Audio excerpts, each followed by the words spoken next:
warahmatullahi wabarakatuh. Salam dan bahagia Bapak Ibu Guru hebat. Izinkan saya menyampaikan hasil dari ruang kolaborasi modul 3.2.A.5.1 tentang pemimpin dalam pengelolaan sumber daya. Kami dari kelompok 3 beranggotakan Bapak Haryanto, Bapak Rano Subhi, Ibu Betty Utami, dan Ibu Nur Laila. Tujuan pembelajaran pada modul 3.2 adalah yang pertama, calon guru penggerak dapat mengetahui faktor-faktor yang mempengaruhi ekosistem sekolah. Kedua, calon guru penggerak dapat membedakan pendekatan berbasis aset dan pendekatan berbasis masalah. Ketiga, calon guru penggerak memahami pengelolaan sumber daya yang ada di sekolahnya dengan menggunakan pendekatan pengembangan komunitas berbasis aset atau Asset Based Community Development or ABCD.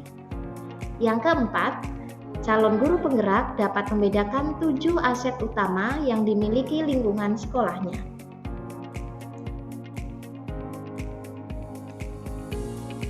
Berikut ini adalah aset-aset dalam komunitas. Yang pertama adalah modal manusia. Kedua, modal sosial. 3, modal politik. 4, modal agama dan budaya.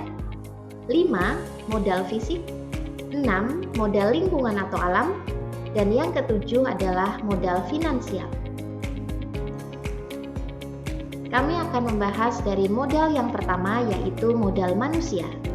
Jenis aset yang kami miliki, yang pertama aset internal yang terdiri dari kepala sekolah, lulusan S2 dalam atau luar negeri, kepala sekolah penggerak. Yang kedua, aset guru. 80% merupakan tenaga profesional atau bersertifikat pendidik. Ketiga, murid. Berjumlah lebih dari 750 siswa dan heterogen. 4, komite, orang yang aktif dan produktif. Selanjutnya, tenaga kependidikan, yaitu lulusan sarjana sesuai dengan bidangnya. Kemudian orang tua, dengan berbagai profesi yang profesional. Kemudian aset eksternal, terdiri dari anggota DPR, tenaga kependidikan, tenaga kesehatan, BNN, pengurus kepramukaan, peneliti, dan lembaga kependidikan. Untuk pemanfaatan asetnya adalah sebagai berikut. 1. Sebagai narasumber belajar. Yang kedua, sebagai guru tamu. 3. Memberikan kesempatan bagi guru untuk melakukan pengembangan diri. 4. Pengembangan bakat dan minat murid. Yang kelima, pengembangan diri guru atau penelitian. Sedangkan modal yang kedua adalah modal sosial. Jenis asetnya terdiri dari perbankan, UMKM, pantai sosial yang terdiri dari panti asuhan dan panti jompo, PMI, BNN, Puskesmas, dan Basnas. Sedangkan untuk pemanfaatan aset tersebut adalah yang pertama sebagai sumber belajar siswa seperti perbankan, UMKM, panti sosial, dan Basnas. Yang kedua, penyuluhan dan pencegahan yang berhubungan dengan kesehatan atau lembaga yang bersangkutan.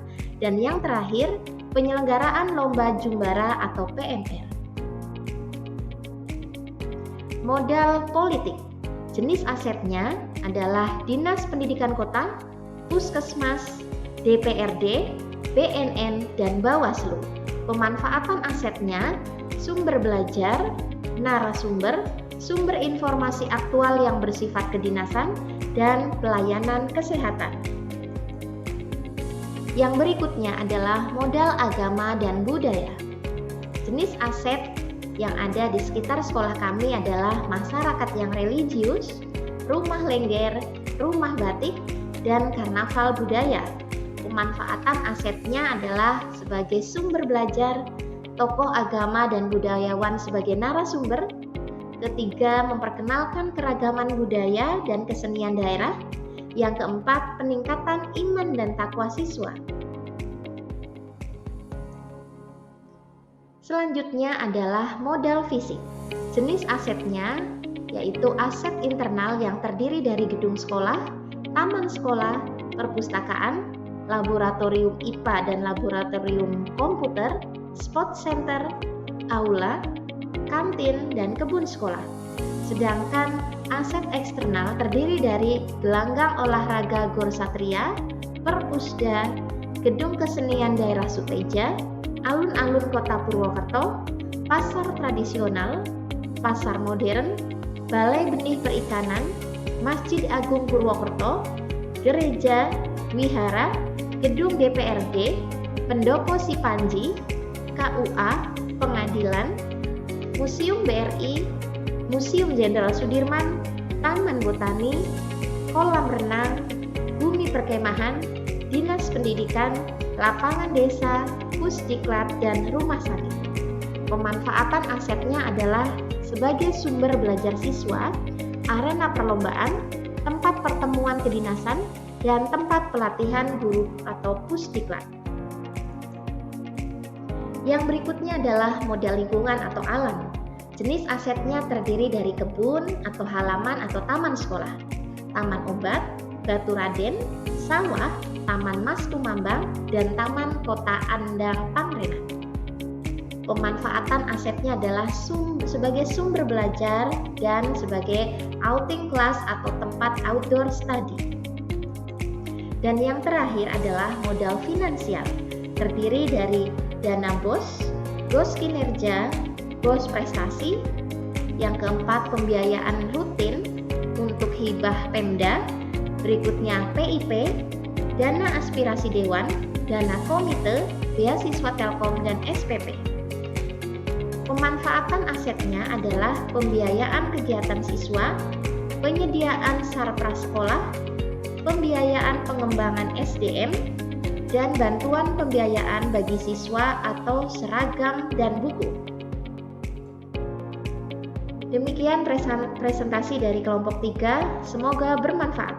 Guru penggerak, tergerak, bergerak, menggerakkan. Wassalamualaikum warahmatullahi wabarakatuh.